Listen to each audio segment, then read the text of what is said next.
Bonjour les potos, on va refaire un crossover parce que je trouve que c'est très bien de voir un peu les différents qu'il y a eu dans le même jeu via des plateformes. Comment des gens ont résolu des problèmes de puissance de machine par rapport au jeu lui-même et comment ils ont trouvé des astuces pour que les jeux puissent fonctionner même avec des machines plus faibles. Et on va voir ça avec Forgotten World. Et on commence par la Mega Drive. Et donc la Mega Drive, c'est une 16 bits. Donc normalement, elle va avoir le max dans son jeu, au niveau du graphique, au niveau de tout ce qui s'ensuit. Voilà, donc on va voir ça en détail. Bon les potos, j'espère que vous passez de bonnes vacances, que tout va bien pour vous, que vous bronzez bien, que vous détendez bien. Profitez pour regarder un peu les vidéos relax comme ça, prenez le temps d'aller à la plage si vous êtes en vacances ou à la piscine et un peu vous amuser, c'est les vacances. Ceci c'est la démo, on voit un peu le genre de jeu que c'est et maintenant nous allons démarrer le jeu.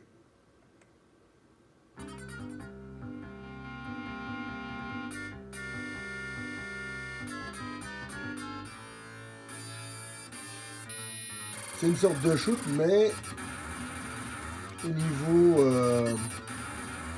d'une personne, donc c'est pas un vaisseau, c'est une personne. Et alors là, vous voyez directement le genre de jeu que c'est.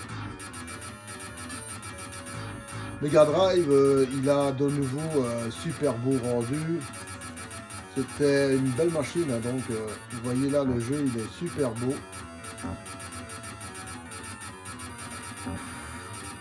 Il existe aussi une version arcade que je crois que je vous ai déjà montré. Alors on va passer maintenant à la version suivante.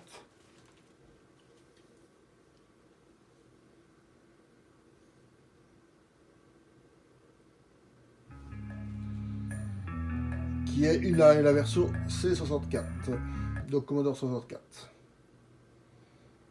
Là on est sur une machine 8 bits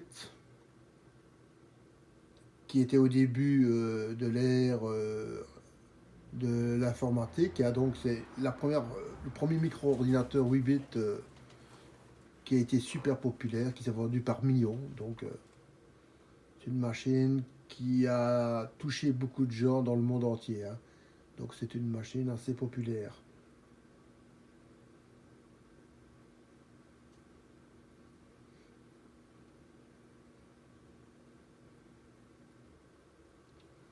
Donc là, nous allons voir, voilà.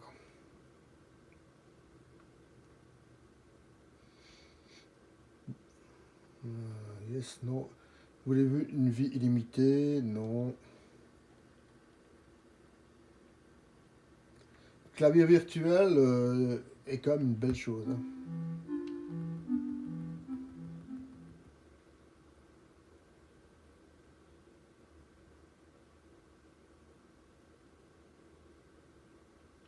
Entre les deux machines, le Commodore 64 et le Mega Drive, il y a je crois 7 ou 8 ans de différence. Hein.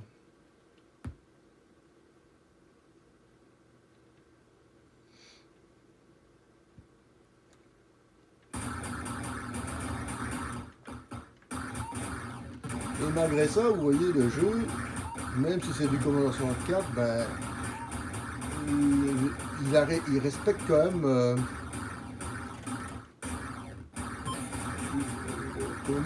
la philosophie du jeu de départ. Hein. Et il donne même la possibilité de pouvoir tirer à des directions différentes que l'autre il tire en ligne droite. Ce qui est tout à fait remarquable. Hein. Donc il y a eu un parti pris de lui donner quelque chose que sur la Mega Drive ça n'existe pas. Hein. Donc c'est quand même quelque chose d'incroyable. Hein. Que la machine la plus faible ait plus d'innovation dans le jeu que la machine la plus puissante. Ici, il n'y a pas de musique de fond, il n'y a que le bruitage. Mais ça ne gâche pas le jeu quand même. Hein. Le gameplay est quand même assez agréable. De nouveau, c'est un jeu qui est très dur. Hein. C'est pas quelque chose de facile à jouer. Voilà.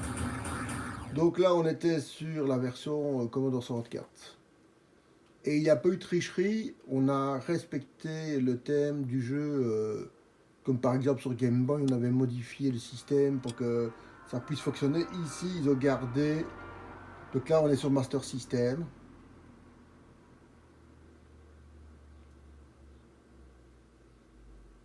Donc il n'y a pas eu de version dans les versions NES et Super NES. Ce qui est tout à fait bizarre. Bon, enfin voilà, c'est comme ça. Mais il y a eu une version Commodore 64.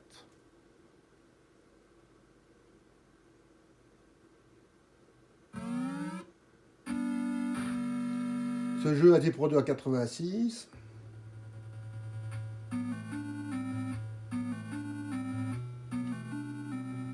Ouais, level facile.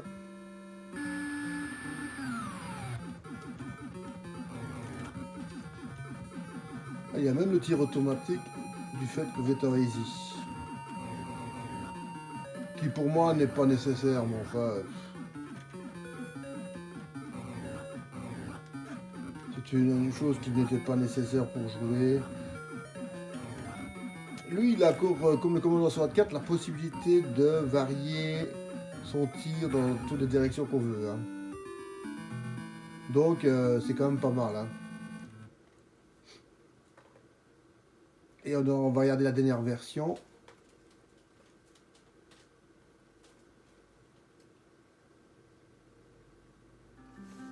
Qui est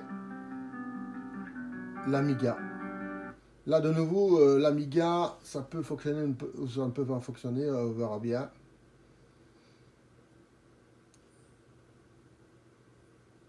Celui-ci, ça sera un peu plus court comme vidéo, mais de nouveau, il n'y a pas grand-chose à développer. C'est un shoot, donc les shoots, c'est pas des jeux où on peut aller plus loin. Hein, ça sert à rien de vous mettre 25 minutes. Voilà. Ici, le jeu fonctionne.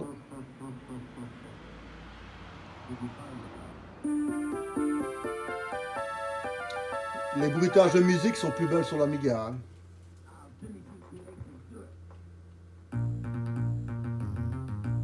Ah ouais, ouais, ouais.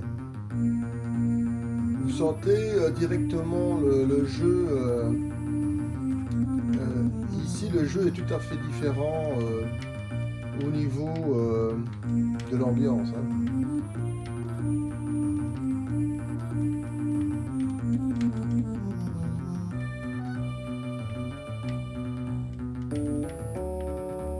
C'était un jeu qui se jouait à la souris, qui est tout à fait un peu bizarre, mais c'était comme ça. Donc, à mon avis, il y a moyen de configurer avec le joystick, mais voilà. On va dire il fonctionne le jeu, donc c'est pas mal. Ça donne la possibilité de le voir sur l'Amiga. Je dirais pour moi c'est l'Amiga qui est le plus beau. Hein. Pas parce que j'aime bien l'Amiga, mais en jouabilité, c'est sans contexte la Mega Drive. Il est plus facile à jouer, qui est tout à fait remarquable parce que d'habitude la Mega Drive est connue pour avoir des jeux très difficiles à jouer. Et ici on a justement un jeu très facile sur la Mega Drive.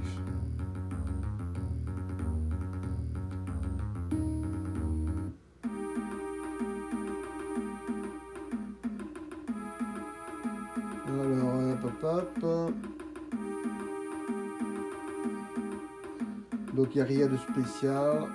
On va sortir.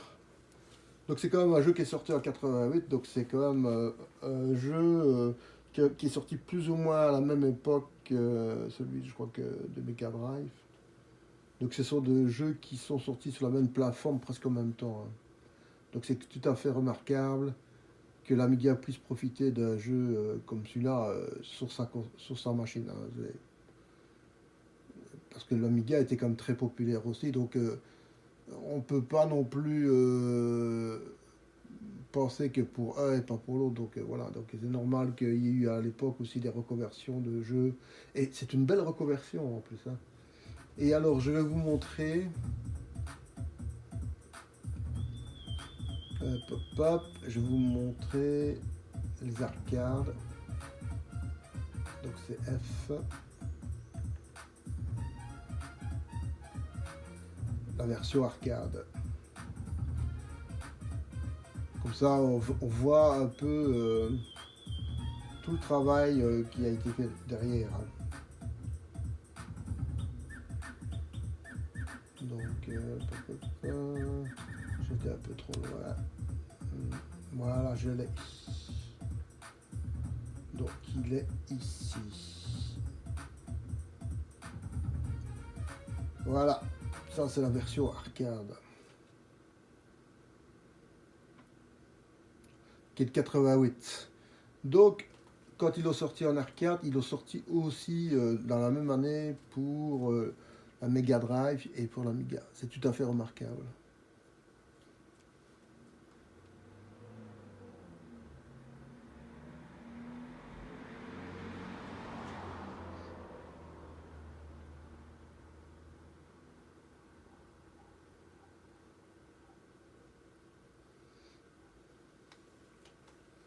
Là, de nouveau, il faut attendre un peu pour que le jeu se lance, hein. Donc, il faut un peu patienter.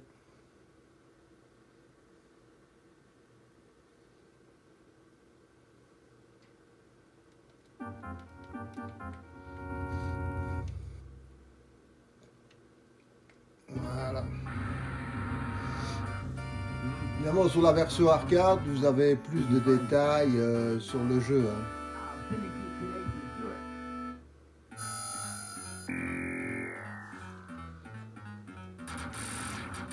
Et alors, la Mega Drive a respecté la version arcade où la personne ne sait pas bouger son canon, hein. Donc ici, c'est la plus fidèle, c'est la version Mega Drive. C'est tout à fait remarquable qu'ils aient respecté vraiment la version arcade et que les zones ont fait une rotation dans l'arme qui fait que le gameplay du jeu n'est pas du tout le même, hein. Donc ici on a un gameplay carrément différent sur les jeux, un gameplay identique arcade de Mega Drive et les trois autres sont d'un niveau différent avec le gameplay de l'arme qui fait des rotations dans tous les sens. Pourquoi ils ont changé la rotation, j'en sais rien. Ils ont voulu faire quelque chose de différent de ce qui était prévu. On va prendre une vie supplémentaire.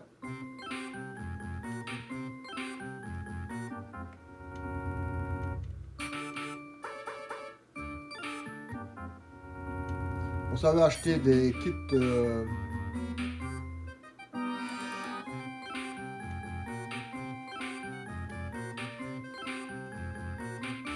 je vois pas bien l'utilité, mais enfin.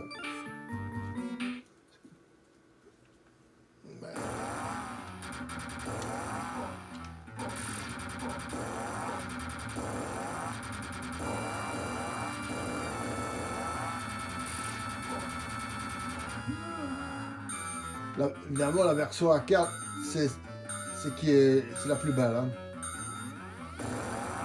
La version arcade, elle est vraiment magnifique, hein.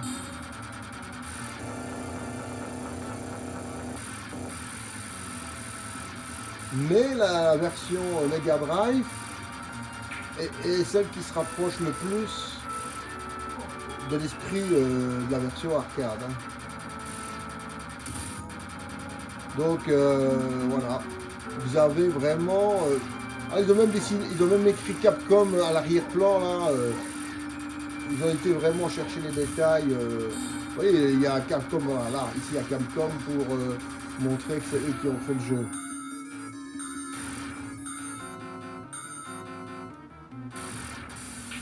Voilà.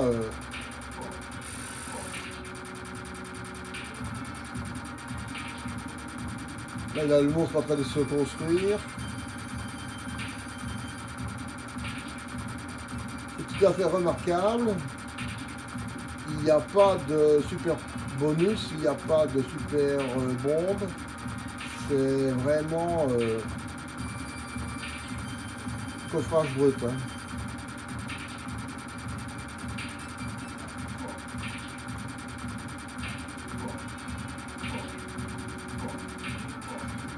Cette saloperie là, elle va crever ou pas?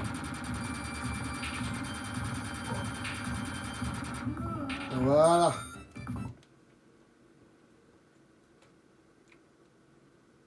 Donc ici, on a vraiment la vision de toutes les versions qui sont sorties, que moi je possède. Hein. Il doit y avoir peut-être d'autres versions, mais moi je ne les possède pas, donc je ne vais pas parler de ce que je connais pas. Donc ici on a eu un beau résumé d'un beau crossover qui démarre avec la Mega Drive et qui finit par de l'arcade et qui montre vraiment tous ceux qui ont respecté ou qui n'ont pas respecté l'esprit de l'arcade. Pour quelle raison, j'en sais rien, parce que la Master System pouvait garder le même principe que la Mega Drive, mais ils ont voulu faire une petite différence. Est-ce que c'est par esprit de faire plaisir, de changer un petit truc pour les gens qui avaient une Master System, j'en sais rien. Ça a été repris aussi par l'Amiga et par le Commodore 64, donc des versions qui ont aussi une orientation de l'arme qui peut aller dans tous les sens, que je trouve qui gâche un peu le gameplay. Donc pour moi, les deux plus belles versions au niveau du gameplay, c'est sans contexte, à 100% c'est la version arcade et Mega Drive, même qualité au niveau du gameplay. Et pour la beauté et pour le son et le graphique, même s'il est un peu moins beau, il est quand même beau quand même. Mais gâché par le gameplay, c'est l'Amiga. C'est une grosse surprise à l'Amiga. S'ils avaient gardé le même gameplay que sur l'arcade, donc l'arme fixe, ce serait lui qui aurait gagné parce qu'il avait le son le plus beau et le graphique le plus joyeux, plus agréable visuellement. Donc voilà, arcade, Mega Drive, l'Amiga. Après je mettrai le Commodore 64 pour l'espoir d'avoir réussi à sortir ce jeu là sur le Commodore 64 et Master System en dernier. Voilà les photos, voici mon tiercé, non c'est pas un tiercé puisqu'il y en a un 5, mais enfin vous voyez ce que je veux dire. Donc j'espère que ça vous a plu les potos, passez des bonnes vacances et alors n'oubliez pas ceux qui regardent de vous abonner et ceux qui sont abonnés de mettre des pouces bleus ou pas comme vous avez envie, mais si vous voulez mettre des commentaires, oui ça m'intéresse parce que si cette série de crossover vous intéresse, dites-le moi en mettant des points positifs et alors si ça vous plaît pas, faites-moi des commentaires et dites-moi que ça vous intéresse pas, donc que je fasse un autre système, mais je trouve que pour voir les différences de jeu d'une machine à une autre machine, qui soit du 8 bits, du 16 bits ou du 32 bits, c'est bien de pouvoir faire des comparaisons à chaud comme ça. Là-dessus, moi je vais vous laisser. Un gros bisou à tous.